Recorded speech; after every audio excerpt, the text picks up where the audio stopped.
اور ہمیں بہترین دن جو گزرے ہماری زندگی کا وہ مقرر کر. وَاجْعَلْهُ أَجْلِبْهُ لِعَفْوٍ وَأَمْحَاهُ لِذَنْبٍ. اے پروردگار اس ماہ کو اور اس عید کے دن کو ہمارے لیے عفو و بخشش کا دن قرار دے اور تمام گناہوں کے دھلنے کا دن قرار دے. وَاغْفِرْ لَنَا مَا خَفِيَ مِن ذُنُوبِنَا. اور جو گناہ ہمارے پوشیدہ مخفی ہیں ان کو مغفرت فرما. وما علنا. اور جو کھل مکھلا گناہ ہیں. اللہم اصلحنا بانسلاخ هذا الشہر من خطایانا. اے پروردگار یہ شہر یہ مہینہ جا رہا ہے، اس کے جانے سے پہلے آخری لمحات اس مہینے کے، اے پروردگار ان آخری گھڑیوں میں خدایا ہمیں گناہوں سے باہر لے آ، مکمل طور پر گناہوں سے ہمیں چھٹکارا عطا فرما. وَأَخْرِجْنَا بِخُرُوجِهِ مِن سَيِّئَاتِنَا. اس سے پہلے کہ یہ نکل جائے ہمیں گناہوں سے باہر نکال. وَاجْعَلْنَا مِنْ أَسْعَدِ أَهْلِهِ بِهِ. اے پروردگارا ہمیں اہل رمضان کے سعادت مند لوگوں میں سے بنا. وَأَجْزِلْهِمْ قِسْمًا فِيهِ وَأَوْفَرْهِمْ حَدًّا مِنْهُ. اور ہمیں ان میں سے قرار دے جنہوں نے اس شہر سے، تیرے مہینے سے اور تیرے اس عظیم فرصت سے سب سے زیادہ سہم و نصیب حاصل کیا ہے. اللہم ومن رعا هذا الشہر حق رعایتہ. جس نے اس مہینے کا ادب رکھا ہے، جس نے اس مہینے کا لحاظ کیا ہے، جس نے اس مہینے کی مراعات کی ہے، اس کی حرمت شکنی نہیں کی. وحفظ حرمتہ. اس کی حرمت کی حفاظت کی ہے. حق حفظها. اور حفاظت کا حق ادا کیا ہے. وقام بحدودہ حق قیامہا. اور اس کی حدود کو قائم کیا ہے اور حق قیام ادا کیا ہے. واتقى ذنوبہ. اور گناہوں سے بچا ہے. حق تقاتہا. اور حق تقوی ادا کیا ہے. او تقرب الیک بقربۃ اوجبت رضاک. اور جس نے تیری قربت حاصل کی ہے، تیری رضا حاصل کی ہے. وَأَطَفَتْ رَحْمَتَكَ عَلَيْهِ فَحَبْ لَنَا مِثْلَهُ. اس ماہ رمضان میں اے پروردگار یقیناً ایسے رہے ہیں جنہوں نے گناہ سے بچنے کا حق ادا کیا ہے، جنہوں نے بندگی کا حق ادا کیا ہے، جنہوں نے تقوی کا حق ادا کیا ہے، جنہوں نے دعا و توبہ و استغفار کا حق ادا کیا ہے، جنہوں نے حرمت رمضان کو بچانے کا حق ادا کیا ہے. ہم سے اگر نہیں ہو سکا یہ حق، اے خدا تیری بارگاہ میں اس آخری لحظہ رمضان میں دعا گو ہیں، ہمیں ان میں شمار فرما، ان کی طرح بنا جو تیری حرمت و تیرے مہینے کی حرمت کا حق ادا کر سکتے ہیں. فَحَبْ لَنَا مِثْلَهُ مِنْ وُجْدِكَ وَأَتِنَا أَضْعَافَهُ مِنْ فَضْلِكَ. اے پروردگار ہمیں بھی انہی جیسا بنا، تیرے خزانے میں کمی نہیں ہے، ہمیں بھی ان کی طرح بنا، ہمیں بھی باادب بنا، ہمیں بھی حرمتوں کا خیال رکھنے والوں میں سے بنا. فَإِنَّ فَضْلَكَ لَا يَغِيظُ وَإِنَّ خَزَائِنَكَ لَا تَنْقُصُ. اے پروردگار تیرا فضل تو ختم ہونے والا نہیں ہے، تیرے خزانے کم ہونے والے نہیں ہیں، بل تفید بلکہ اور زیادہ بڑھنے والے ہیں. اِنَّ مَعَادِنَ إِحْسَانِكَ لَا تَفْنَى. تیرے احسان کی معدن تو فنا ہونے والی نہیں، ختم ہونے والی نہیں. وَإِنَّ عَطَاءَكَ لِلْعَطَاءِ. اے پروردگارہ اور تیری عطا سے کم نہیں ہوتی. اللہم صلی علی محمد وآلہ وَاكْتُبْ لَنَا مِثْلَ أُجُورِ مَنْ صَامَهُ. اے پروردگار ہمارے روزے نہیں فاقے تھے، لیکن اے پروردگار کچھ نے روزہ رکھا ہے. ہم نے صرف کھایا نہیں ہے، لیکن ان کی زبان کا بھی روزہ تھا، ان کے خیال کا بھی روزہ تھا، ان کی نگاہوں کا بھی روزہ تھا، ان کے اشاروں کا بھی روزہ تھا، ان کے ہاتھ پاؤں کا بھی روزہ تھا، ان کی نیتوں کا بھی روزہ تھا، ان کے باطن کا بھی روزہ تھا. اے پروردگار ہمیں ان جیسا بنا دے، ان کی طرح بنا دے. اے پروردگار اللہم صلی علی محمد وآلہ واکتب لنا مثل اجور من صامہ او تعبد لک فیہ الی یوم القیامہ. اور یا جس نے تعبد کیا قیامت تک پروردگارہ اس کا اجر عطا فرما. اللہم انا نتوب الیک فی یوم فطرنا. اے پروردگارہ اس یوم عید فطر پر ہم گناہوں سے تجھ سے معافی مانگتے ہیں. الذی جعلتہ للمؤمنین عیدا. جو تو نے مومنوں کے لیے عید بنائی ہے.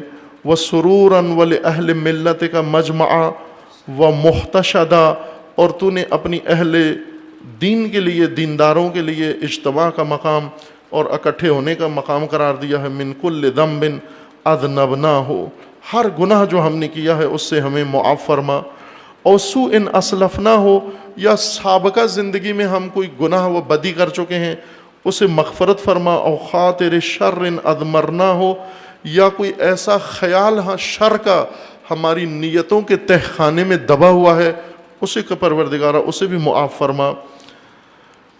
توبۃ من لا ینطوی علی رجوع الی ذنب، اس شخص جیسی توبہ کی توفیق عطا فرما جو ہرگز گناہ کی طرف لوٹ کر نہیں آئے گا۔ ولا یعود بعدها الی خطیئۃ توبۃ نصوحا، خالص توبہ، حقیقی توبہ کی توفیق عطا فرما جو کبھی بھی گناہ کی طرف واپس لوٹ کر نہ آئے۔ خلصت من الشک والارتیاب، جس توبہ کے اندر شک و ریب نہ ہو، فتقبلها منا، اور اسے ہم سے قبول فرما، ورد عنا، ہم سے راضی ہو، وثبت علیہا، اور پروردگارہ ہمیں اس توبہ پر ثابت قدم بنا۔ اللہم ارزقنا خوف عقاب الوعید، اے پروردگارہ ہمیں عطا فرما ان تمام تیرے جہنم کے وعدوں کا خوف جو تو نے بیان کیے ہیں، وشوق ثواب الموعود، اور جو ثواب تو نے ذکر کیا ہے اس کا شوق ہمیں عطا فرما، حتی نجد لذت ما ندعوک بہی، تاکہ تیری دعا سے ہمیں لذت محسوس ہو سکے، تجھے پکارنے سے لذت عطا حاصل ہو، وقعبت ما تستجیرک من ہو، وجعلنا عندک من التوابین، اے پروردگار ہمیں اہل توبہ میں سے بنا۔ الذین اوجبت لہم محبتک، جن کے دلوں میں تو نے اپنی محبت ڈال دی ہے، وقبلت منہم مراجعۃ طاعتک، اور جن کی اطاعت کو تو نے قبول کیا ہے ہمیں ان میں سے قرار دے۔ یا اعدل العادلین، اے سب سے بڑے عادل و عدالت کرنے والے۔ اللہم تجاوز عن آبائنا و امہاتنا و اہل دیننا جمیعا من سلف منہم و من غبر الی یوم القیامہ، اے پروردگارہ ہمارے آبا، ہمارے ماں باپ کے گناہوں سے درگزر فرما، تمام ہمارے دین کے بھائیوں، تمام دینی بھائیوں کے گناہوں سے درگزر فرما، اور جو گزر گئے اس دنیا سے اور جو آنے والے بعد میں آئیں گے پروردگارہ قیامت تک سب کو مغفرت فرما۔ اللہم صلی علی محمد نبینا و آلہ، اے پروردگار ہمارے نبی پر اور ان کی آل پر درود و صلوات بھیج، کما صلیت علی ملائکتک المقربین، جس طرح تو نے اپنے ملائکہ مقربین پر درود و صلوات بھیجی ہے، وصلی علیہ و آلہ کما صلیت علی انبیائک المرسلین، اور اس طرح درود و صلوات رسول و آل رسول پر بھیج جس طرح تو نے دیگر انبیاء کے اوپر و مرسلین کے اوپر بھیجی ہے، کما صلیت علی عبادک الصالحین، اور جس طرح تو نے اپنے عباد صالحین پر پروردگارہ درود و صلوات بھیجی ہے، افضل من ذالک، اس سے برتر، یا رب العالمین، اے عالمین کی پرورش کرنے والے، عالمین کو پالنے والے، صلاۃ تبلغنا برکاتہا، ایسی صلوات و درود و رحمت رسول و آل رسول پر بھیج جس کی برکتیں ہم تک پہنچیں، وَيَنَالُهَا نَفْعُهَا، اور جس کی منفعت ہم تک پہنچے، وَيُسْتَجَابُ لَهَا دُعَاؤُنَا، جس کے ذریعے ہماری دعائیں مستجاب ہو جائیں، إِنَّكَ أَكْرَمُ مَنْ رُغِبَ إِلَيْهِ، تو سب سے با کرم و با شرف ہستی ہے جس کی طرف رغبت پیدا کی جائے، وَأَقْفَى مَنْ تَوَكِّلَ عَلَيْهِ، اور تو کافی ہے اس کے لیے جو تیرے اوپر توکل کرے، وہ بھروسہ کرے، وَأَعْطَى مَنْ سُئِلَ مِنْ فَضْلِهِ، اور جو بھی تیرے فضل سے تجھ سے مانگے تو سب سے زیادہ دینے والا ہے، وَأَنْتَ عَلَىٰ كُلِّ شَيْءٍ قَدِيرٌ، اے پروردگار یہ تیری قدرت کے سامنے کچھ بھی نہیں ہے جو میں نے طلب کیا ہے۔ یہ دعائے وداع ہے و دعائے فراق ہے ماہ مبارک رمضان کے لیے، جو امام سید ساجدین زین العابدین علیہ السلام بیان فرماتے ہیں۔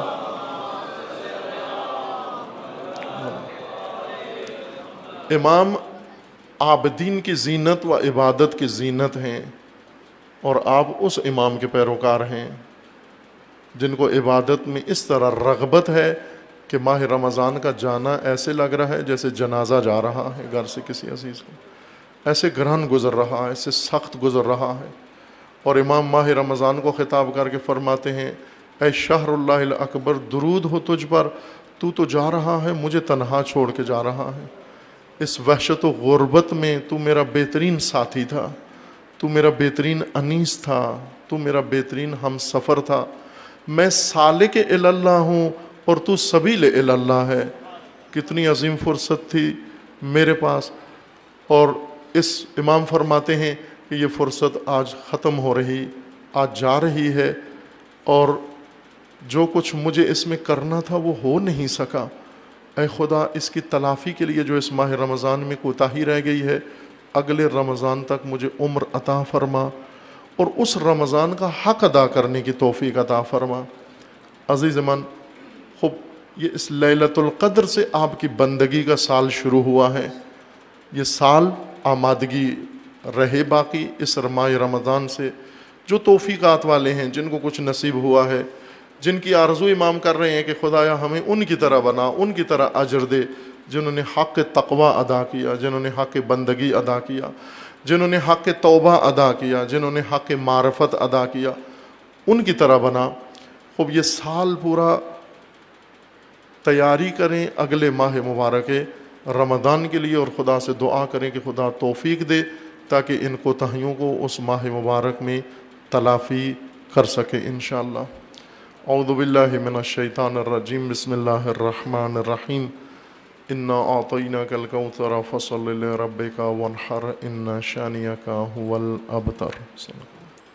اعوذ باللہ من الشیطان الرجیم، بسم اللہ الرحمن الرحیم، الحمد للہ والصلاة والسلام علی رسول اللہ وآلہ آل اللہ، لا سیما علی امیر المؤمنین علی ابن ابی طالب علیہ الصلاۃ والسلام،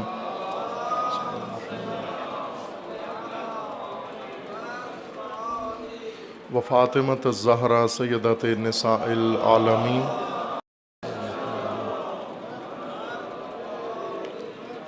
والحسن والحسین سیدی شباب اہل الجنہ وصبتی الرحمہ علیہ السلام، وعلی ابن الحسین علیہ الصلاۃ والسلام، ومحمد ابن علی علیہ الصلاۃ والسلام،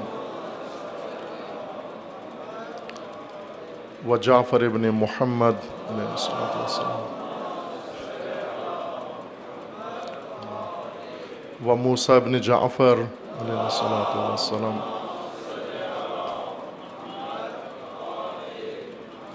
وعلی ابن موسیٰ علیہ الصلاۃ والسلام،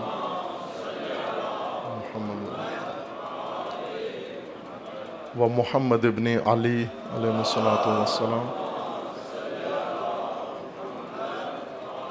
وعلی ابن محمد علیہ الصلاۃ والسلام،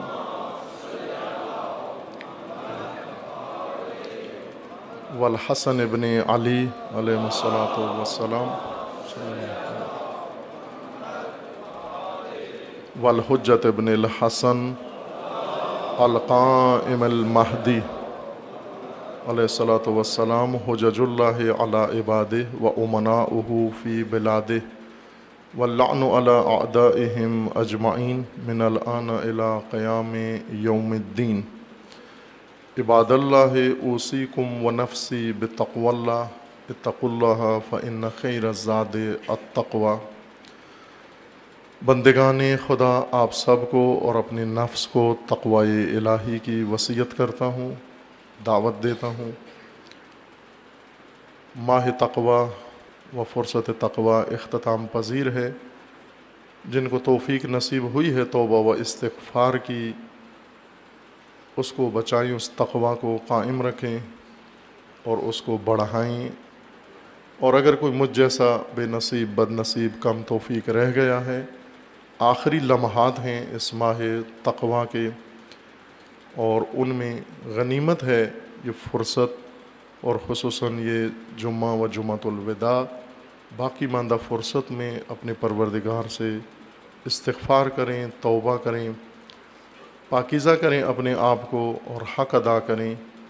ذات غفور و رحیم منتظر ہے، در رحمت اس ماہ مبارک میں کھلے تھے عزیز من، ابھی تک کھلے ہوئے ہیں، ابھی بند نہیں ہوئے، اور ان آخری لمحات میں دل کی سچائی کے ساتھ توبہ نصوح عہد کریں خدا کی بارگاہ میں کہ جو کوتاہیاں ہوئی ہیں انہیں خدا معاف فرمائے، جو حقوق ضائع ہوئے ہیں انہیں ادا کرنے کی توفیق عطا فرمائے، اور آئندہ کے لیے عہد ہو کہ ہم معصیت رب نہیں کریں گے، گناہ نہیں کریں گے خدا کے محضر میں و بارگاہ خداوند تبارک و تعالی میں۔ عید فطر ہے قریب، اگر آج چاند نظر آ گیا تو کل انشاءاللہ عید فطر ہے جیسا توقع کی جا رہی ہے۔ عید فطر جشن ہے با تقوی انسانوں کا، ضیافت اللہ سے لوٹنے کا، اور وہ مقام جو اللہ تعالیٰ سے پایا ہے انہوں نے ماہ مبارک رمضان میں، ان کے لیے، اور یہ جشن مبارک ہو سب کو، آپ کو انشاءاللہ، خصوصاً واقعاً جن کو حق بنتا ہے اس جشن کا، جنہیں اس ماہ میں توفیق نصیب ہوئی ہے، نہ ان لوگوں کے لیے جن کے منہ کھلے ہیں اور اس بات کا جشن مناتے ہیں کہ منہ بند کر دیے گئے تھے اب منہ کھل گئے ہیں، بے توفیق۔ امام سید ساجدین رو رہے ہیں، کریا فرماتے ہیں ماہ رمضان کے جانے پر اور اس فرصت کے نکل جانے پر، اور اللہ تعالیٰ سے اس طرح دعا مانگ رہے ہیں کہ پروردگارہ یہ ایام تو ختم ہو رہے ہیں لیکن اگلے ماہ رمضان تک عمر طولانی عطا فرما کہ میں اگلے سال تک رہوں اور جو کوتاہی رہ گئی ہے اسے پورا کر سکوں۔ یہ عید فطر ہے، عید فطرت ہے، اور ماہ رمضان میں انسان کی فطرت پاک و پاکیزہ ہوئی ہے۔ فطرت کے اوپر بوجھ تھا، فطرت کے اوپر غبار تھا، سال بھر 11 مہینے فطرت آلودہ رہی، فطرت کے اوپر شہوتیں، خواہشیں اور ہوائے نفس و ہوس غالب رہی، اور ایک ماہ میں اس فطرت کو موقع ملا ماہ صیام و رمضان و قرآن میں، اس لیے عید فطر ہے، فطرت کی عید ہے، فطرتوں کی عید ہے، رسومات کی عید نہیں ہے، رسوماتی عید نہیں ہے، وہ عید عظیم ہے، وہ عید عزیز ہے۔ اس کے احکام میں ایک فطرہ ہے، فطرہ ایسا مال جو آپ نے کھانا جو کھایا ہے آپ نے سال بھر، عموماً ہمارے یہاں رائج ہو گیا ہے کہ ہر پارٹی اور ہر گروہ اور ہر شخصیت ایک اماؤنٹ اعلان کر دیتے ہیں کہ اس سال کا اتنا فطرہ ہے، اور لوگ پوچھتے بھی ہیں جی اس سال کتنا فطرہ ہے، پوچھتے ہیں، ہم سے بھی پوچھتے ہیں، ہر سال پوچھتے ہیں۔ خوب ہمارا یہ جواب ہوتا ہے کہ ہمیں کیا پتہ ہے آپ کا کیا فطرہ بنتا ہے، چونکہ ہمیں یہ نہیں پتہ آپ نے سال بھر کھایا کیا ہے۔ جو آپ نے سال بھر کھایا ہے وہ آپ کا فطرہ ہے، اس میں سے 3 کلو آپ مواد 3 کلو حساب کر کے ایک فرد کے لحاظ سے آپ دیں، جس نے جو کھایا ہے، جو آپ کا اصل کھانا تھا، مین کھانا تھا، زیادہ تر اوقات میں سال میں آپ نے وہ کھایا ہے۔ اگر سال میں زیادہ تر گندم کھائی ہے تو گندم دے دیں آپ، سال میں زیادہ تر چاول کھایا ہے چاول دے دیں، سال میں زیادہ اگر آپ نے چکن کھایا ہے تو چکن دے دیں آپ 3 کلو، سال میں زیادہ مٹن کھایا ہے، گوشت کھایا ہے وہ دے دیں، سال میں زیادہ پزا کھایا ہے تو پزا دے دیں، سال میں زیادہ برگر کھایا ہے تو وہ دے دیں۔ جو سال بھر ہوٹلوں پہ کھاتے رہے ہیں وہ دیں، اتنا پیسہ نکالیں۔ مثلا آپ روزانہ کتنا کھانا یا اکثر کتنا، کبھی کبھار، مثلا بعض ہیں ایسے جنہوں نے معمولی کھانا کھایا ہے، ہمیشہ پارٹیوں میں یا دعوتوں میں یا خود یا گھر میں یا باہر اہتمام کر کے۔ گندم اس زمانے کا ہے یا ان لوگوں کے لیے ہے جن کے کھانے کا اصلی میجر حصہ گندم ہے، ساتھ میں کوئی چیز اچار چٹنی لگاتے ہیں تاکہ گندم کھائی جا سکے۔ لیکن اس وقت کھانے ایسے نہیں ہیں، تبدیل ہو گئے ہیں کھانوں کا طریقہ۔ اس وقت گندم اس لیے ساتھ پکا کے رکھتے ہیں، تھوڑی سی روٹی بھی، تاکہ گوشت نیچے اتر سکے۔ پہلے سالن بناتے تھے کہ گندم نیچے اتر جائے، روٹی کھائی جا سکے۔ ابھی روٹی اس لیے رکھتے ہیں تاکہ چکن کھایا جا سکے ساتھ۔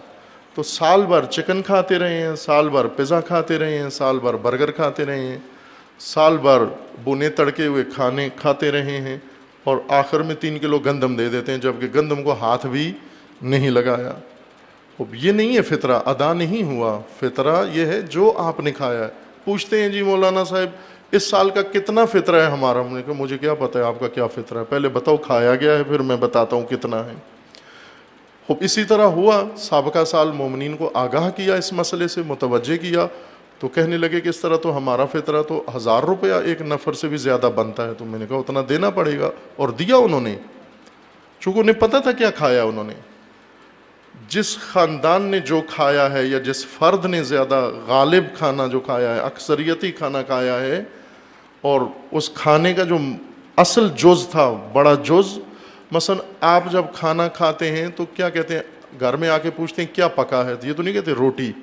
کسی زمانے میں کھانے کا نام ہی روٹی تھا، ابھی بھی بعض علاقوں میں لوگ کہتے ہیں روٹی لے آؤ، روٹی کھا لی، روٹی کھا کے جائیں، چونکہ کھانے کا اصلی حصہ ہی روٹی ہے، باقی اس کے لوازمات ہیں، چٹنی بنا لی، ساتھ کوئی اور سادہ ساگ دال بنا لیا، لیکن کھاتے روٹی ہیں۔ ابھی کیا کہتے ہیں، کیا پکا ہے، تو نہیں کہتے روٹی پکی ہے، یا پوچھتے نہیں ہیں کہ روٹی پکی ہے یا نہیں پکی، ابھی پوچھتے ہیں کیا پکا ہے، بریانی پکی ہے، کیا پکا ہے، پلاؤ پکا ہے، کیا پکا ہے، فلاں چیز پکی ہے۔ کوئی بھی نہیں کہتا روٹی پکی ہے، چونکہ روٹی کھانے کا ثانوی جز بن گیا ہے، اصل چیزیں دوسری آ گئی ہیں۔ بعض لوگوں کے کھانوں میں، سب کے نہیں، جن کے کھانے میں اصل حصہ ابھی بھی روٹی ہی ہے، وہ دال پکاتے ہیں تاکہ روٹی کھا سکیں تو وہ گندم دیں گے، لیکن جو روٹی پکاتے ہیں تاکہ بریانی کھا سکیں، حلیم کھا سکیں، وہ حلیم و بریانی دیں گے، چونکہ ان کا کھانا وہ شمار ہوتا ہے، اصل وہ کھانا ہے ان کا جو بھی کھایا ہے آپ نے۔ اب حکم شرعی یہی ہے، تمام علماء کا فتویٰ یہی ہے، لیکن چونکہ رائج ہے کہ اتنی گندم کو لوگ کھاتے ہیں 3 کلو، وہ ممکن ہے سال بھر کسی نے 3 کلو گندم نہ کھائی ہو، سال بھر میں اس نے 2 روٹیاں بھی نہ کھائی ہوں، اور باقی چیزیں انہوں نے مصرف کی ہوں۔ یہ فطرہ واجب ہے، ہر انسان جو عطا اس دن پیدا ہوا ہے، مثلا فرض کر لیں آج رات جو بچہ پیدا ہوگا، کل طلوع تک اس پر فطرہ واجب ہے، بچے پر نہیں، اس کے ماں باپ پر واجب ہے کہ وہ دیں فطرہ۔ جو آپ کی زیر کفالت افراد ہیں، جو آپ کے نان خور ہیں، جو آپ کے دسترخوان پہ کھاتے ہیں، ان کا فطرہ آپ پر واجب ہے۔ خود دینا چاہیں تو دے سکتے ہیں، لیکن واجب اس پر ہے جس کے نان خور ہیں۔ کچھ غلط فہمیاں بھی لوگوں کو فطرہ کے بارے میں ہیں، وہ یہ کہ عید کی شب کسی کے ہاں آتے جاتے نہیں ہیں ڈر سے کہ چونکہ فطرہ پڑ جائے گا، نہ، ایسی مہمانیوں سے فطرہ نہیں پڑتا، جو ایسے حالات پوچھنے کے لیے جائیں، کوئی کام سے جائیں، نمبر لینے جائیں، ٹی وی دیکھنے جائیں، گپ شپ لگانے جائیں، اس کو نہیں کہتے۔ بے شک کھانا بھی کھا لیں آپ کے گھر میں، ایسے مہمان کو نہیں کہتے۔ مہمان وہ جو عرفاً مہمان کہا جائے، سمجھا جائے کہ باہر سے آیا، دور سے آیا ہے اور آپ کا مہمان ہے اور رہے گا آپ کے پاس، شب عید اگر آپ کے پاس رہا ہے تو اس مہمان کا فطرہ بھی آپ پر واجب ہے۔ وہ خود بھی دے سکتا ہے، لیکن اصل اگر خود دے دے ٹھیک ہے، ادا ہو گیا، لیکن مہمان، میزبان اگر اس نے نہیں دیا، مہمان نے، میزبان پر واجب ہے۔ ایسا مہمان، یہ جو ہمسائے ایک دوسرے کے گھر آتے ہیں، میں نے دیکھا بعض جگہوں پر تبلیغ کی غرض سے رمضان میں جانا ہوتا تھا، مومنین عید کے دن بالکل پڑوسی کسی کے گھر میں نہیں جاتے، دروازہ تک نہیں کھٹکھٹاتے جا کر کہ کہیں اس پر فطرہ واجب نہ ہو جائے۔ ایسے نہیں ہیں، آپ آئیں جائیں باقاعدہ اور معمول کی رفت و آمد رکھیں، اس سے آپ فطرے والے مہمان شمار نہیں ہوتے۔ فطرہ آپ نے نکالنا ہے صبح نماز عید سے پہلے فطرہ نکال دیں، نکال کے دے بھی دیں، بہترین عمل یہ ہے کہ دے بھی دیں، اگر دیا نہیں ہے تو کم از کم نکال کے الگ رکھ لیں۔ حساب کا میں نے بتا دیا، جتنا کھایا ہے اس کا حساب کریں، آپ کو پتہ ہے کیا کھایا ہے آپ نے، اس کے مطابق حساب کریں، اور یہاں پر کوئی کمی ڈسکاؤنٹ لینے کی کوشش نہ کریں۔ یہ واجب فطرہ ہے، تنہا زکوٰۃ واجب جو آپ لوگ دیتے ہیں وہ یہی ہے، باقی چیزیں جن پر زکوٰۃ واجب ہے وہ آپ کے پاس ہوتی نہیں ہیں، اس لیے باقی زکوٰۃ واجب نہیں دیتے۔ یہ واجب زکوٰۃ میں سے یہی ایک مورد ہے جو آپ لوگ ادا کرتے ہیں، اور اس میں کمی نہ کریں۔ 100-200 روپے سے کوئی غریب نہیں ہوتا، لیکن حرام کام سرزد ہو جاتا ہے، معصیت ہو جاتی ہے۔ احتیاطاً زیادہ دے دیں۔ آپ پر اگر فطرہ بنتا ہے، فرض کریں اگر 500 روپیہ بنتا ہے تو آپ 600 دے دیں، تاکہ یقین ہو جائے کہ جو میرے اوپر واجب تھا وہ یقیناً ادا ہو گیا احتیاطاً اس میں سے زیادہ دیں. فطرہ آپ نہیں دے سکتے ہر ایک کو، جس طرح ابھی رواج ہے، گورنمنٹ نے بھی پابندی لگا دی ہے. سیاسی پارٹیاں، تنظیمیں اور انجمنیں اور ہر ویلفیئر گروپ فطرہ جمع کرنا شروع کر دیتا ہے، جیسے کھالیں جمع کرتے ہیں. نہیں دے سکتے آپ ان کو. اگر ان کو دے دیا آپ کو دوبارہ فطرہ نکالنا پڑے گا. آپ کا حق ادا نہیں ہوا، وہ ضائع سے پھینک دیا آپ نے، کسی ضائع کر دیا ہے. ان کو نہیں فطرہ دے سکتے، یہ تو فقیر نہیں ہے. فطرہ فقیر کے لیے ہے. فطرہ کے لیے علماء یا خمس زکوٰۃ کے لیے بہترین مصرف ذکر کیا گیا، قرآن نے ذکر کیا ہے. فقراء ہیں، مساکین ہیں، گدھا نہ، گدھا کو نہیں دے سکتے. گدھا کو اگر دیا تو دوبارہ نکالنا پڑے گا. گدھا اور ہے، فقیر اور ہے. پنجابی میں گدھا کو فقیر کہتے ہیں، لیکن عربی میں گدھا متقدی کہلاتا ہے. گدھا یعنی وہ بے حیا، بے شرم، بے عفت انسان جو مانگتا رہتا ہے ہر ایک سے. پیسے ہوں تو بھی مانگتا ہے، نہ ہو تو بھی مانگتا ہے. منگتے کو نہیں دینا. گدھا یعنی منگتا، منگتوں کو نہیں دینا. یہ تو کاروباری لوگ ہیں، ان کا پروفیشن ہے، ان کے پاس مال زیادہ ہوتا ہے، ان کو نہیں دے سکتے. یہ فقراء کا حق ہے. فقراء شرعی حد فقیر کی یہ ہے جس شخص کے پاس اتنا درآمد نہ ہو جو سال کا خرچہ پورا کر سکے، اس شخص کو فقیر کہتے ہیں. جو اپنے گھر کا خرچہ نہ چلا سکے، جو گھر کا کچن نہ چلا سکے، بچوں کے کپڑے نہ بنا سکے سال بھر کے، نہ ایک مہینے کے، سال بھر کے اس کے پاس پیسے نہ ہو. مثلا تنخواہ ہے لیکن تھوڑی ہے، اتنی نہیں ہے کہ سال بھر کا خرچہ کر سکے یا بچوں کو پڑھا سکے یا علاج معالجہ کر سکے. اگر اس کے پاس نہیں ہے اس کو دیں. اور خصوصاً قرآن کا فرمان ہے کہ باعفت فقیروں کو دیں. باعفت فقیر وہ ہوتا ہے جس کے فقر کا، جو اپنے فقر کی نمائش نہ کرے، ہتھیلی پہ رکھ کے گھومے نہیں گلی گلی اس کو، اپنی عزت و وقار و شخصیت. وہ باعفت فقیر ہے. ڈھونڈیں، آپ کے پڑوس میں ہوتے ہیں، آپ کے رشتہ داروں میں ہوتے ہیں ایسے فقیر، ان کو دیں آپ. اور ایسے نشیوں کو نہ دیں، منگتوں کو نہ دیں. چونکہ حق نہ دینے سے مراد یہ نہیں کہ وہ غلط کاموں میں لگائیں گے. نہ دینے سے مراد یہ ہے کہ آپ کا حق ادا نہیں ہوگا. جیسے آپ نے پیسے دینے ہیں زید کے اور دے دیے عمر کو، وہ آپ کو میں نے تو دے دیے تھے. 100 روپے کا مقروض تھا، 100 روپیہ دے دیا لیکن مجھے تو نہیں دیا. آپ کا فطرہ اس وقت ادا ہوگا جب آپ مستحق کو دیں. علماء کرام کا فتویٰ یہ ہے، جو قدر متیقن یعنی یقینی، جہاں پر مومنین کو 100% آسودگی ہو جاتی ہے کہ یہاں ہم نے دیا ہے اور حق ادا ہو گیا. ایک تو وہ فقراء ہیں جن کا فقر آپ کو معلوم ہو، علم ہو، یقین ہو، اور وہ بھی کوئی نشئی یا مجرم نہ ہو. یہ بھی ساتھ شرط رکھنی ہے کہ وہ جرائم پیشہ نہ ہو، مجرم نہ ہو. اور قدر متیقن یا علماء سب کا فتویٰ یہ ہے کہ مدارس دینیہ جہاں پر واقعاً دینی تعلیم دی جا رہی ہو ان کو دے سکتے ہیں آپ. فطرہ مسجد میں نہیں لگا سکتے، امام بارگاہ میں نہیں لگا سکتے، ویلفیئر کے کام میں نہیں لگا سکتے، تنظیمی فعالیت میں صرف نہیں کر سکتے. یہ چیزیں جیب سے، ذاتی مال سے بنانے کی ہیں. فطرہ ذاتی مال نہیں ہے، فطرہ دینی فنڈ ہے. فطرہ اللہ کا مال ہے، اسے خدا کی راہ میں جہاں اللہ نے کہا ہے وہاں لگانا ہے. یہ نہیں ہے کہ ہم کہہ لیں کہ اس دفعہ فریج خرید لیتے ہیں فطرے سے، اگلی دفعہ لاؤڈ سپیکر خرید لیں گے فطرے سے، اگلی دفعہ فلاں. یہ نہ کریں آپ. فطرہ جمع کر کے یا مولانا کو دے دیتے ہیں. مثلا وہ مولانا کے ساتھ جو عہد آپ نے کیا ہوا ہے ان کو دیں. آپ ان کی ضروریات پوری کریں جو آپ کو نماز پڑھاتے ہیں. بالآخر وہ انسان ہے، گھر کا خرچہ ہے، باعزت ہے، آپ کا امام ہے، باوقار زندگی گزارے، اس کو تمام ضروریات زندگی آپ فراہم کریں. چونکہ مومنین دیتے نہیں، ان کو بیچارے عموماً فقیر ہوتے ہیں، بے حیثیت فقیر، پھر ان کو فطرہ ظاہر لینا پڑتا ہے. چونکہ فقیر ہے، ان کے پاس سال کا خرچہ نہیں. سال کا خرچہ کیا، ایسے ائمہ جماعت ہیں ہفتے کا خرچہ نہیں ہے ان بیچاروں کے پاس.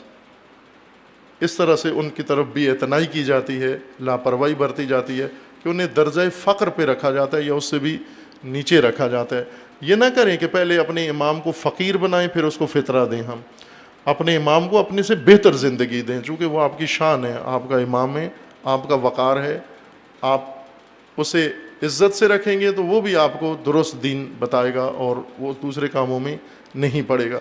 یہ احکام تھے فطرہ کے جو مختصر عرض کیے ہیں. چونکہ کل انشاءاللہ اگر خدا نے چاہا عید ہوئی تو انشاءاللہ آپ اپنا یہ فریضہ ادا کریں گے. نماز عید بھی ہے اور تاکیدی ہے، سنت پڑھتے ہیں شیعہ، چونکہ عصر غیبت کبریٰ میں کہتے ہیں واجب نہیں ہے، لیکن ویسے واجب ہے نماز عید، لیکن غیبت کبریٰ کے زمانے میں ہمارے فقہا کا فتویٰ ہے کہ واجب نہیں ہے۔ یہ تنہا مستحب نماز ہے یا سنت نماز ہے جو جماعت سے پڑھنی ہے، پڑھیں آپ، وقت پر پہنچیں۔ اور عید کی نماز مومنین کی آگاہی کے لیے نماز جمعہ کی طرح اس میں خصوصاً خطبات ہیں، ان خطبات سے پورے سال کے مسائل سے خطیب عید آگاہ کرے مومنین کو اور توجہ دلائے کہ انشاءاللہ امید ہے مومنین انشاءاللہ ادائے فطرہ میں بھی اور نماز عید میں بھی انشاءاللہ موفق ہوں گے اور اللہ تعالیٰ انہیں توفیق عطا فرمائے۔ ظاہر ہے ملکی حالات کے مطابق ایام عید میں وہ خطرہ رہتا ہے اور مومنین اس طرف بھی دھیان رکھیں، توجہ رکھیں، ساری توجہ عید میں یا سوئیوں میں نہ چلی جائے۔ یہ نماز عید ہے، مومنین کے آنے جانے کے راستے ہیں یا جہاں بھی وہاں حفاظتی یہی عزیزان جوانان ہمارے کھڑے ہو جائیں۔ بسا اوقات ایک فرد بھی بڑے حادثے سے بچا لیتا ہے جیسا ہوا ہے۔ خدا انشاءاللہ سب مومنین کو جہاں کہیں بھی ہیں انہیں محفوظ رکھے انشاءاللہ ہر شر و بلا سے، ان کی جان و مال و عزت و ناموس کی اللہ تعالیٰ حفاظت فرمائے انشاءاللہ۔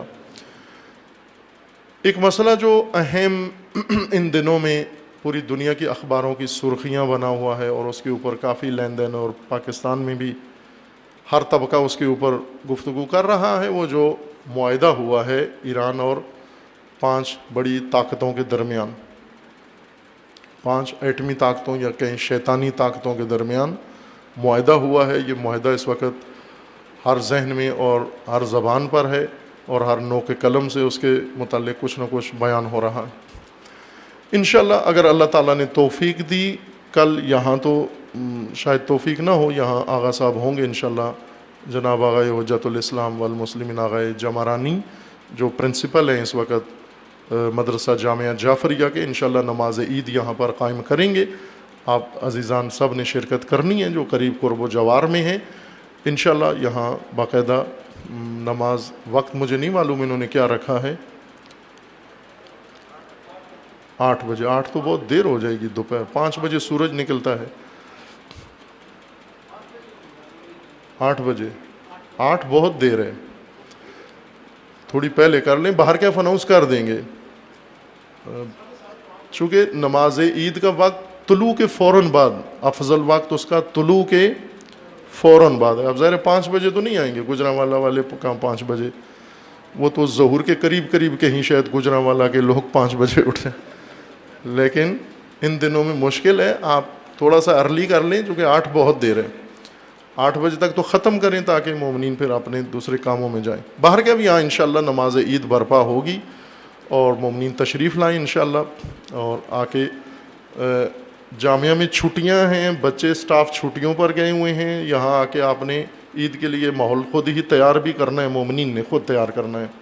بلکہ میں یہیں سے یہ عرض کر دوں کہ مسجد اور جمعہ اور عوامی اجتماعات کے جو امور ہیں جامعہ کے اندر، مومنین گجرانوالہ وہ خود اپنے ذمہ لے لیں، آئیں کمیٹی بنائیں ایک، تاکہ ان سارے عوامی جیسا لاہور میں کیا ہوا ہے ہم نے، لاہور میں الحمدللہ عروۃ الوثقیٰ میں عوامی پروگرام اچھے ہوتے ہیں، باشکوہ ہوتے ہیں، ہر مناسبت سے کوئی میلاد ہو، جشن ہو، سوگ ہو، عزا ہو یا کوئی اور ایسا قومی دن ہو تو اچھے پروگرام ہوتے ہیں، اور وہ مومنین جو ہیں متعلق جامعہ کے ساتھ وہاں مربوط، وہ سارا محنت کرتے ہیں، زحمت کرتے ہیں، سارا خود سنبھالتے ہیں۔ یہاں بھی انشاءاللہ مومنین باہمت ہیں اور با ایمان انشاءاللہ اس اپنے مرکز کو احیاء کریں، قائم کریں، اور انشاءاللہ عوام اور مومنین کرام آئیں اس مرکز کے اندر، آباد آنے جانے سے آباد ہوگا، آپ کے یہاں شرکت سے آباد ہوگا۔ اگر چھوڑ دیں گے تو علی علیہ السلام جیسے فرماتے ہیں کہ جو قومیں اپنے مراکز آباد نہیں کر سکتی انہیں کوئی نہیں بچا سکتا، وہ ختم ہو جائیں گی وہ قومیں۔ مراکز آباد کریں اپنے، اور یہ مرکز اللہ تعالیٰ نے دیا، جس شخصیت کے ہاتھوں سے یہ مرکز بنا اس کا بہت عظیم حق ہے ہم سب کی گردنوں پر، اور اس حق کو ادا کرنے کے لیے انشاءاللہ آپ عزیزان سارے مومنین جو بھی جس طرح سے بھی سلسلے سے تعلق رکھتے ہیں اس جامعہ کو اپنا مرکز سمجھ کے انشاءاللہ اس کو آباد کریں اور نماز عید میں شرکت فرمائیں۔ لاہور میں توفیق ہوگی اگر اللہ تعالیٰ نے توفیق دی تو وہاں نماز عید میں اس موضوع کو بیان کیا جائے گا، چونکہ جمعے کا خطبہ وقت تھوڑا محدود ہے، کم بھی ہے وقت۔ یہ معاہدہ جو ہوا ہے ایران میں اور 5 ایٹمی طاقتوں میں یا شیطانی طاقتوں کے درمیان، اب یہ 12 سالہ ایک طولانی جنگ، مذاکراتی و ڈپلومیسی جنگ کا نتیجہ ہے، جو جنگ ابھی ختم نہیں ہوئی۔ یہ ذہن میں رکھیں کہ یہ جنگ ہے، ایران حالت جنگ میں ہے پہلے دن، انقلاب کے پہلے دن سے، بلکہ انقلاب سے بھی پہلے، جب سے نہضت انقلاب شروع ہوئی ہے اس وقت سے یہ جنگ شروع ہوئی، استکبار کے خلاف، استعمار کے خلاف، طاغوتوں کے خلاف، شیاطین کے خلاف۔ شہنشاہ ایک اندرونی داخلی شیطان طاغوت تھا، اس کے خلاف یہ نبرد تھی، پھر اس کی پشت پر یہ شیطانی طاقتیں تھیں، امریکہ اور برطانیہ اور دیگر مغربی طاقتیں، ان کے ساتھ یہ جنگ شروع ہوئی۔ انہوں نے پھر اس کے بعد باقاعدہ صدام کو مسلح کر کے، مجہز کر کے اس جنگ میں دھکیلا، 8 سال تک وہ جنگ لڑی گئی۔ پھر اس کے بعد ایران کے اوپر پابندیاں لگا دی گئیں، پابندیوں کی جنگ لڑی، اور ابھی تقریباً کوئی 37-38 سال ہونے کو ہیں جو مسلسل ایران جنگ کے اندر ہے، اور ہر روز اس جنگ کا ایک نیا مرحلہ درپیش ہوتا ہے۔ یہ اس جنگ کا ایک نیا مرحلہ ہے، ڈپلومیسی جنگ ہے، مذاکرات کی جنگ ہے، اور اس میں انہوں نے ایک ہتھیار استعمال کیا پابندیوں کا، اور نسبتاً کسی حد تک مؤثر ہتھیار تھا جس نے ایران کے اوپر اثر ڈالا ہے۔ خوب ظاہر اسی اثرات سے بچنے کے لیے یہ مذاکرات کا عمل شروع ہوا، لیکن آپ دیکھیں کہ 12 سالہ ان شیطانی طاقتوں کے ساتھ بیٹھ کے ٹیبل ٹاک کرنا اور ان کے مقابلہ کرنا، یہ دنیا کے لیے ایک نمونہ ہے، خود یہ جنگ ایک نمونہ ہے۔ 12 سال شیطانوں کے سامنے تسلیم نہیں ہوئے، ابھی بھی نہیں ہوئے، تو یہ ایک نمونہ ہے ساری دنیا کے لیے۔ آپ اپنے توجہ کریں، آپ پاکستان کے اندر وزیر داخلہ نے اعلان کیا کہ ایک NGO ہے سیو دا چلڈرن، پاکستان کے اندر ایک تنظیم ہے برطانیہ کی، برطانوی امریکن رجسٹرڈ ہے، لیکن یورپی ہیں زیادہ تر اس کے اندر، اور ہر ملک میں، آپ کے شہر میں بھی ہے، گاؤں گاؤں میں، پورے پاکستان میں یہ پھیلی ہوئی ہے۔ ایک جگہ میں بات کر رہا تھا تو وہ بتا رہے تھے مومن اٹھ کے کہ یہ میں بھی اسی میں ہوں، میں اس کا کارمند ہوں، مثلا سیو دا چلڈرن میں بھی خدمات انجام دے رہا ہوں۔ پاکستان کی انٹیلیجنس ایجنسیوں نے اور باقی امنیتی فورسز نے، سیکیورٹی فورسز نے باقاعدہ یہ بات اعلان کی ہے کہ یہ ملک پاکستان دشمن NGO ہے سیو دا چلڈرن۔ اس سے بڑی بھی مشکلات دشمن ہیں، لیکن انہوں نے فعلاً ان کو زوم کیا ہے کہ یہ دشمن ہے۔ وزیر داخلہ نے بار بار اعلان کیا ہے کہ یہ ملک دشمن سرگرمی میں ملوث ہے یہ تنظیم، اور اس کو انہوں نے اعلان کیا، شاید پچھلے جمعے کی بات ہے یا کب، پچھلے جمعے کی بات ہے، ہاں، قدس ریلی میں نے وزیر داخلہ کا بیان کوٹ بھی کیا تھا کہ وزیر داخلہ نے بیان دیا کہ اس تنظیم کو بھارت، اسرائیل اور امریکہ مدد دیتا ہے۔ یہ بھارت اسرائیل کی مدد سے پاکستان میں یہ تنظیم ملک دشمن سرگرمیوں میں ملوث ہے۔ چونکہ ہمارے وزیر داخلہ کو ظاہر ہے ملک دشمن سرگرمیوں کی تو نظارت کرنی ہوتی ہے، دین دشمن سرگرمیاں، قوم دشمن سرگرمیاں، ملت دشمن سرگرمیاں، ان کو اتنی حساسیت نہیں رکھتے کہ وہ بے شک ہوتی رہیں، لیکن ملک دشمن سرگرمیاں انہوں نے ان کی دیکھی اور ان پر پابندی لگائی۔ پابندی کے دوسرے دن اعلان ہوا وزیر اعظم صاحب کا کہ نہیں، پابندی نہیں لگائی، دفتر کھول دو۔ تیسرے دن پھر اعلان ہوا، نہیں، وزیر داخلہ نے کہا نہیں، تالا لگا دیا ہے، دوبارہ لگا دیا ہے، انہوں نے کھول دیا تھا پھر لگا دیا۔ کیوں ہو رہا ہے؟ ایک ٹیلی فون آیا امریکہ سے کہ آپ نے اس NGO پر پابندی نہیں لگانی، اور وزیر اعظم صاحب نے حکم دیا پابندی نہیں لگانی۔ ایک فون پر یہاں سے پتہ چلے کہ 12 سالہ مذاکرات، وہ بھی ان شیطانی طاقتوں کے ساتھ بیٹھ کر، وہ بھی اپنے ملکی ملی حق کے لیے، اور ان کی آنکھوں میں آنکھیں ڈالنا، اس کی قدر یہاں آ کے پتہ چلتی ہے کہ قوم کی عزت کا اندازہ یہاں سے ہوتا ہے۔ ایک باوقار قوم اس طرح سے اپنے وقار کی حفاظت کرتی ہے۔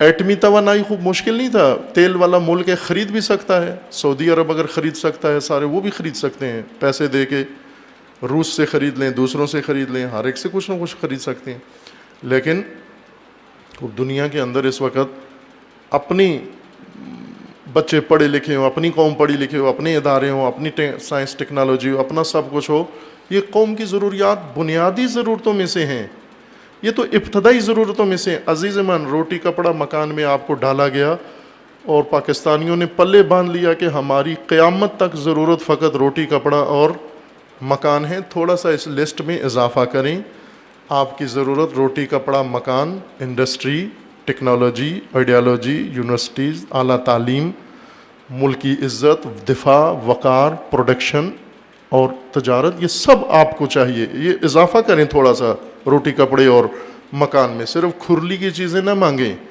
آگے بھی بڑھیں، تھوڑا عظمت و وقار کی طرف بھی جائیں، تھوڑا اپنا نام بھی دنیا میں بنائیں آپ۔ یہ چیزیں بھی آپ کی ضرورت ہیں اور ہونی چاہیے ہمارے پاس۔ الحمدللہ پاکستانیوں نے پہلے یہ ایٹمی ٹیکنالوجی حاصل کر لی، بعض باہمت لوگوں کی مدد سے ان کو بھی سزا ملی کہ کیوں یہ کام کیا، آج مجرم بنے ہوئے ملک کے اندر چھپتے پھرتے ہیں جنہوں نے یہ کام کیا۔ بہرکیف 12 سال مذاکرات اور 12 سالہ جنگ ایک نئے موڑ پر پہنچی ہے، ختم نہیں ہوئی۔ نہیں ہے کہ جہاں جیسے بعض یہ میڈیا کے فضلہ خور نقل کرتے ہیں یا بیان کرتے ہیں، یہ نہیں ہے اندر سے مسئلہ، نہ اندر یہ مسئلہ نہ باہر۔ رہبر معظم نے بارہا فرمایا ہے کہ میں ڈپلومیٹ نہیں ہوں، یہ جملے ہیں رہبر معظم کے کہ میں ڈپلومیٹ نہیں ہوں، میں انقلابی ہوں۔ انقلابی بند دروازوں کے پیچھے بات نہیں کرتا، انقلابی اپنے پبلک کے اندر بات کرتا ہے، امام امت میں بات کرتا ہے۔ اور رہبر معظم نے فرمایا کہ میرا حقیقی موقف وہی ہوتا ہے جو میں پبلک میں بیان کرتا ہوں۔ ابھی چند دن پہلے جوانوں کے ساتھ اسی ماہ مبارک رمضان میں 4-5 شب پہلے اسٹوڈنٹس کے ساتھ رہبر معظم کی ملاقات تھی ماہ رمضان میں، اور ایک اسٹوڈنٹ نے پوچھا کہ اس وقت مذاکرات یہ کامیاب نہیں ہوئے تھے، یہ فیصلہ نہیں ہوا تھا، معاہدہ نہیں تھا۔ اس وقت ایک جوان نے پوچھا کہ ایسے لگ رہا ہے کہ گویا یہ ہو جائے گا، یہ معاہدہ یا مذاکرہ کامیاب ہو جائے گا امریکہ کے خلاف، تو اس کے بعد آیا ہم امریکہ کے خلاف دشمنی، یورپ کے خلاف دشمنی، یا یہ جو ہم مرد آباد کہتے ہیں، یہ ختم کر دیں گے یا رہے گی؟ رہبر نے فرمایا کہ یہ قیامت تک جاری رہے گا مبارزہ۔ اس کا مطلب یہ نہیں کہ اگر ہم نے ایک کسی جگہ پر جا کر ایک ڈپلومیسی شروع کی ہے تو اس کا مطلب ہے وہ طاغوت نہیں رہا، وہ طاغوت ہے ابھی بھی، وہ ابھی بھی دشمن ہے ہمارا، اور یہ ختم نہیں ہوگی۔ یہ غلط رنگ دیتے ہیں، اور آپ سے بارہا کہا ہے کہ میڈیا صرف کنفیوژن پیدا کرتا ہے، آپ کا بلڈ پریشر بیلنس خراب کر دیتا ہے، کبھی ہائی کر دیتا ہے، کبھی لو کر دیتا ہے۔ میڈیا کھیلتا ہے آپ کے اعصاب اور آپ کے احساسات اور آپ کی نفسیات سے، رہنمائی نہیں کرتا، حقائق نہیں بتاتا آپ کو۔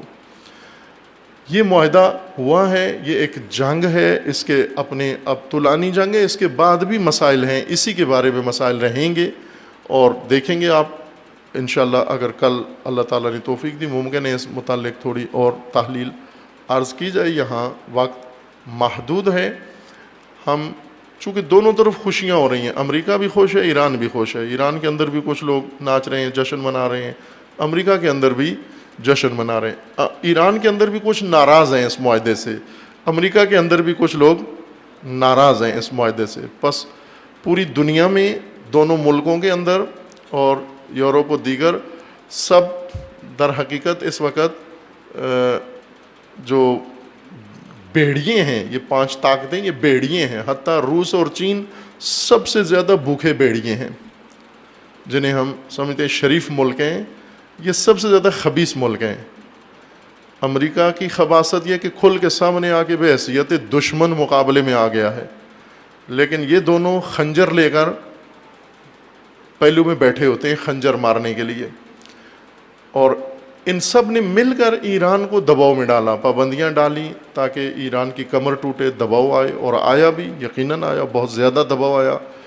اس دباؤ سے نکلنا ایک مہارت ہے، لیڈرشپ کا حق ہے کہ اپنی قوم کو دباؤ سے نکالے، لیکن نہ اصولوں پہ سودا کر کے، نہ انقلاب ختم کر کے، نہ ہدف ختم کر کے، نہ راہ بدل کر۔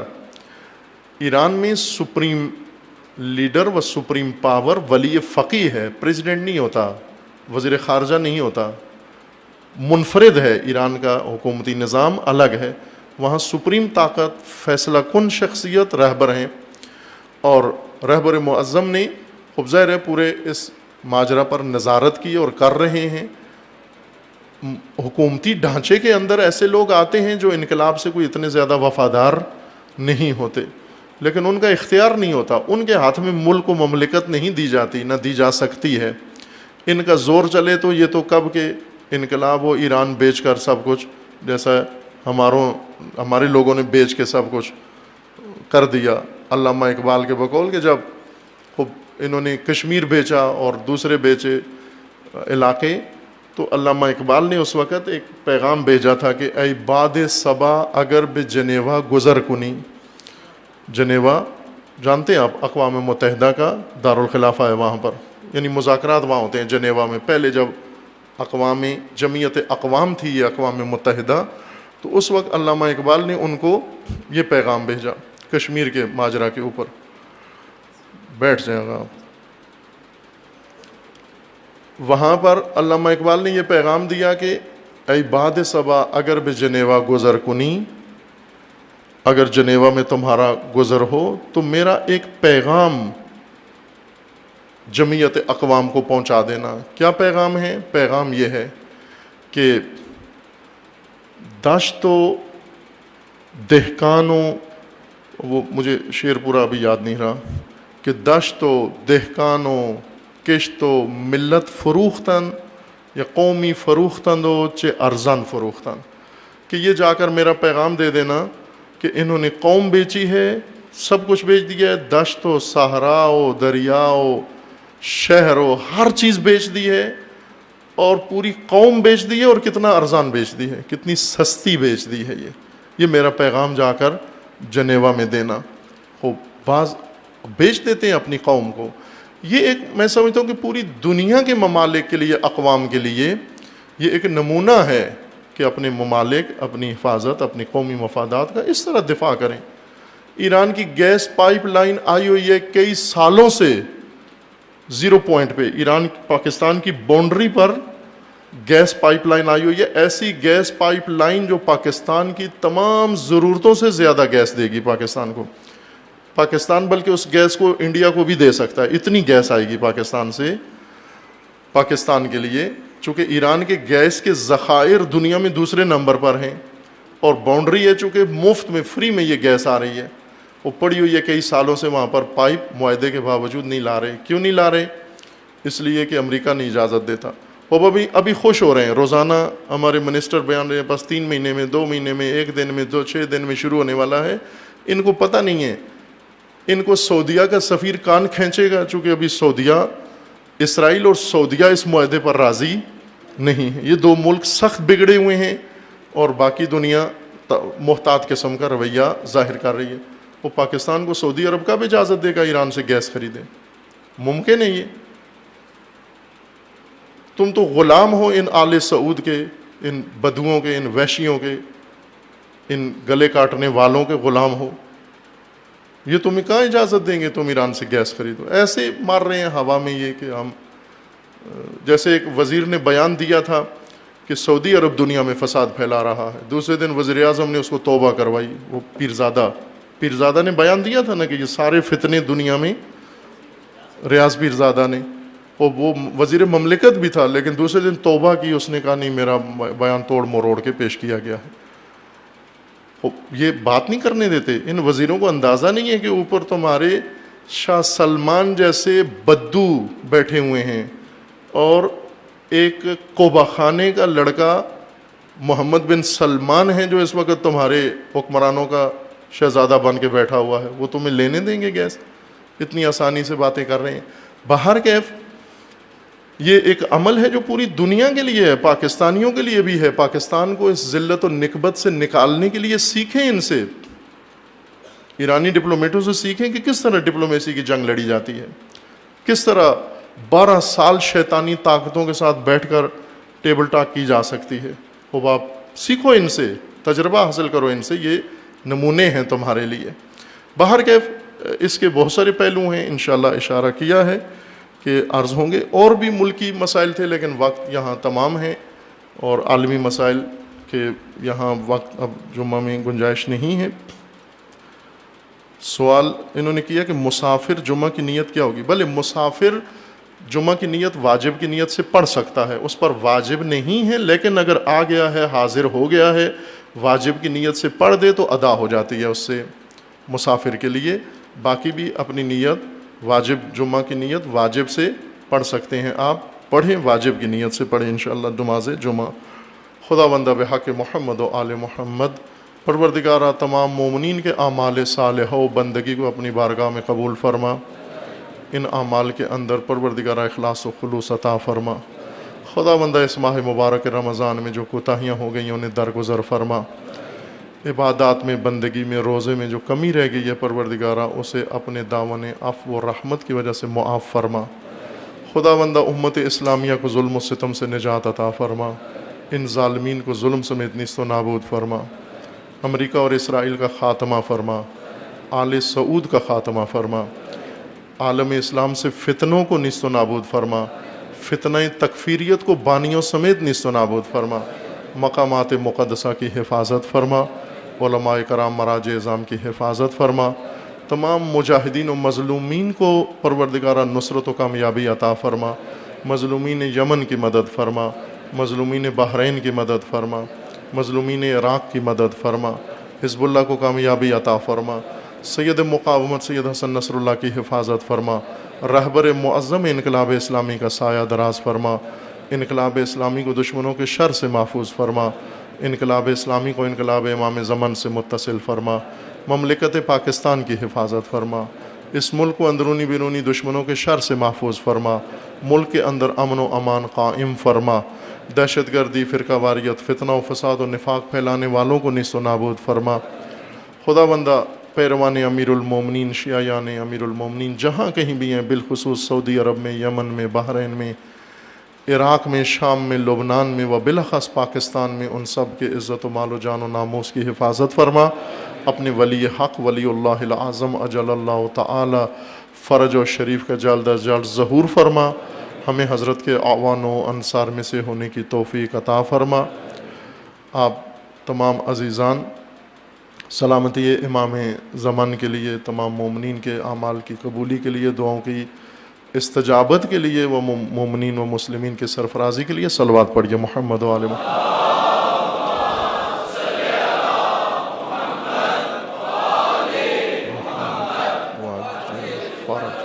اعوذ باللہ من الشیطان الرجیم، بسم اللہ الرحمن الرحیم، قل هو اللہ احد اللہ الصمد لم یلد ولم یولد ولم یکن لہ کفوا احد۔ پڑھی جائے، 29 کے روز بھی پڑھی جائے، بعضوں نے شب عید کے لیے بھی تاکید کی ہے کہ یہ دعا پڑھی جائے مومنین۔ خوب ہم بھی سعادت حاصل کرتے ہیں اس دعا کی قرأت کے لیے، اور اس کے بعض حصے جہاں ضرورت ہو آپ کی خدمت میں ترجمہ یا مختصر تفسیر کے ساتھ، چونکہ خود دعا بقدر کافی مفصل ہے۔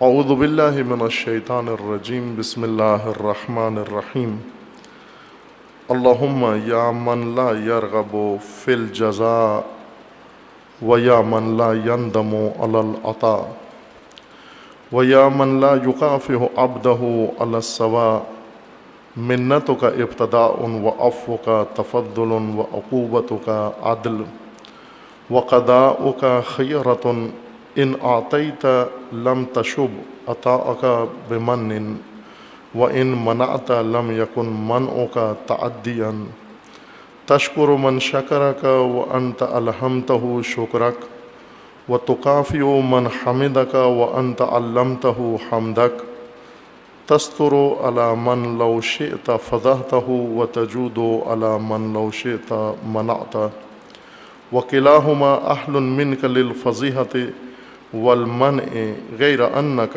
بنیت افعالک علی التفضل و اجریت قدرتک علی التجاوز و تلقیت من عصاک بالحلم و امہلت من قصد لنفسہ بالظلم، تستنظرهم بآناتک الی الانابہ و تترک معاجلتهم الی التوبہ، لکی لا یہلک علیک حالکهم ولا یشقى بنعمتک شقیئهم، الا اثر پھر ہمارے معمولات اور عادات میں آ جانے پر ختم نہ ہو جائے، زائل نہ ہو جائے۔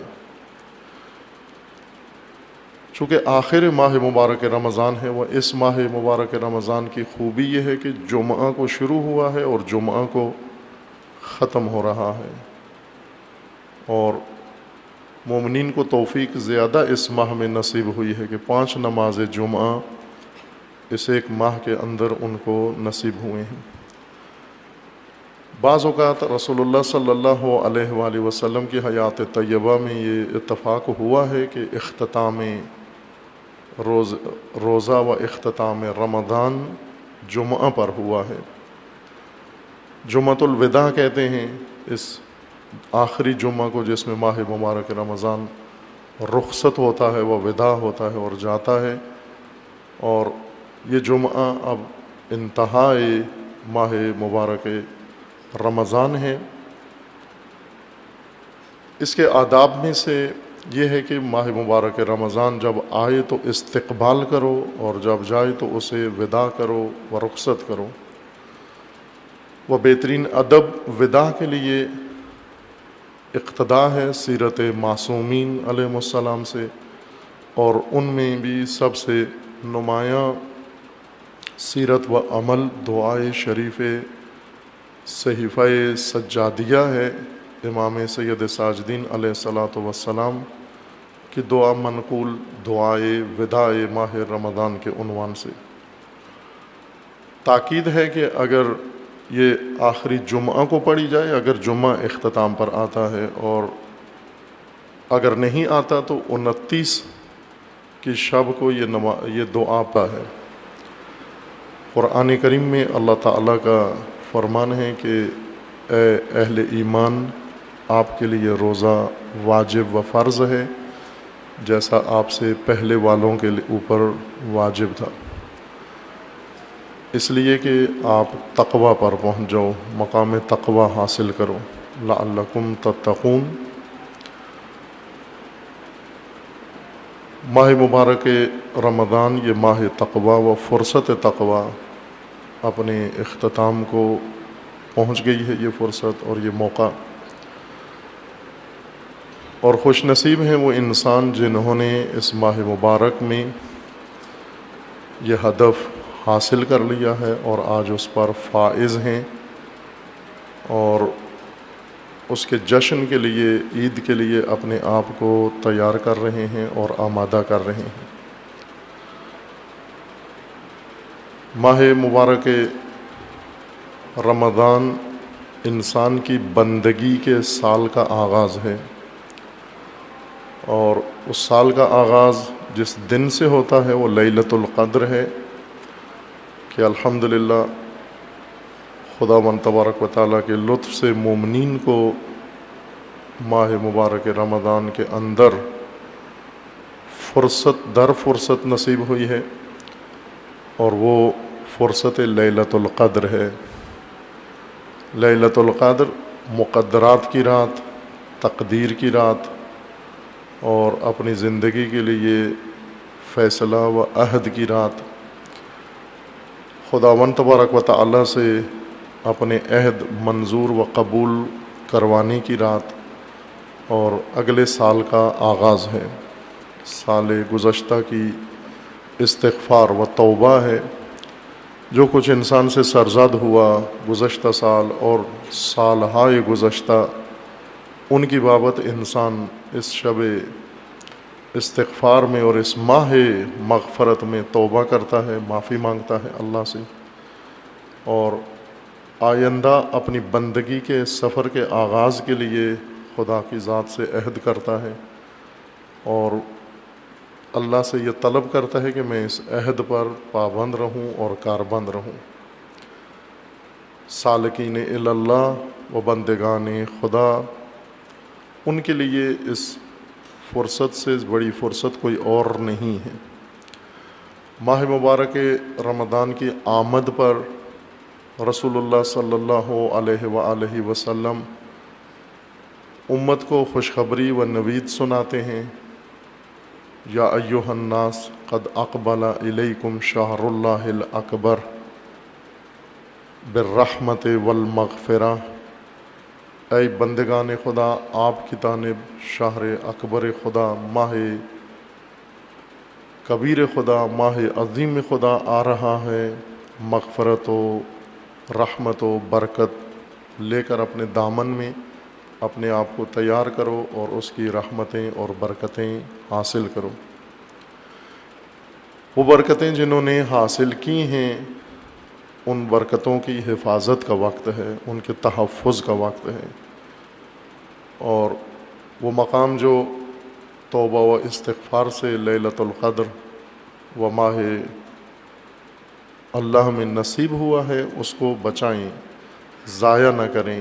ماہ رمضان کے ختم ہونے کے بعد وہ السلام علیکم ورحمۃ اللہ وبرکاتہ۔ اعوذ باللہ من الشیطان الرجیم، بسم اللہ الرحمن الرحیم۔ الحمد للہ والصلاة والسلام علی رسول اللہ وآلہ آل اللہ، واللعنۃ الدائمۃ علی اعدائہم اعداء اللہ من یوم عداوتہم الی یوم لقاء اللہ۔ عباد اللہ اوصیکم ونفسی بتقوی اللہ، اتقوا اللہ فإن خیر الزاد التقوی۔ بندگان خدا آپ سب کو اور اپنے نفس کو تقوی الہی کی وصیت کرتا ہوں، دعوت دیتا ہوں۔ اپنی زندگی میں، زندگی کے ہر شعبے میں اور ہر عمل میں تقوی الہی اختیار کریں، اپنی زندگی تقوی کے اوپر قائم کریں، وہ جادہ تقوی پر سفر کریں۔ نجات کا ذریعہ و خیر الزاد اللہ تعالیٰ نے انسان کے لیے تقوی مقرر کیا ہے۔ تقوی کے حصول کے لیے خداوند تبارک و تعالیٰ نے اپنے بندوں کے لیے، مخلوق کے لیے رب کریم نے اہتمام کیا ہے، اور اس اہتمام کا ایک اہم حصہ و جز ماہ مبارک رمضان ہے، اور ماہ مبارک رمضان کے اندر فریضہ صیام و روزہ